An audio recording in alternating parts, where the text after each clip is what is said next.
রাসূল সাল্লাল্লাহু আলাইহি ওয়াসাল্লামের লিডারশিপটা ছিল এথিক্যাল লিডারশিপ, কিন্তু এইটার অনেক বড় ক্রাইসিস আমাদের সমাজে, আমাদের নেতৃত্বের মাঝে। কি বলেন?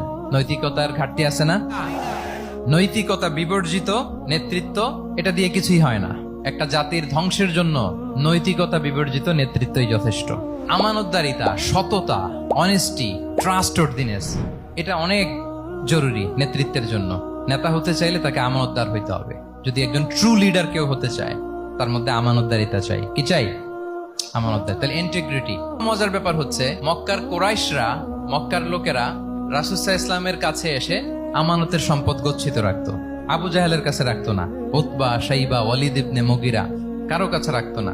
খেয়াল করে দেখেন, দল করে আবু জাহেলের, দল করে কার? কিন্তু আমানত রাখে কার বাসায়? কি অবাক করা কাণ্ড না?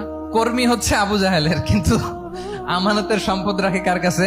মুহাম্মদ সাল্লাল্লাহু আলাইহি ওয়াসাল্লামের বাসায়। রাসূল সাল্লাল্লাহু আলাইহি ওয়াসাল্লাম যেদিন হিজরত করবেন, উনি সাইয়েদনা আলী রাদিয়াল্লাহু তাআলা আনহুকে অ্যাসাইন করে গিয়েছেন যে, আলী তুমি থাকো, তুমি কয়েকদিন পরে মদিনায় হিজরতে যাবা, আমার কাছে যত আমানতের সম্পদ আছে এগুলো তুমি আগে বিলি করে তারপরে যাবে। রাসূল সাল্লাল্লাহু আবু বকর রাদিয়াল্লাহু তাআলা আনহুকে নিয়ে চলে গেলেন। আলী রাদিয়াল্লাহু তাআলা আনহুর টানা 3 দিন লেগেছে যে ডেপোজিট গুলো রাসূল সাল্লাল্লাহু আলাইহি ওয়াসাল্লামের কাছে ছিল, আমানতের যে জিনিসগুলো ছিল, এগুলো বন্টন করতে সাইয়েদনা আলী রাদিয়াল্লাহু তাআলা আনহু 3 দিন সময় নিয়েছেন। 3 দিন।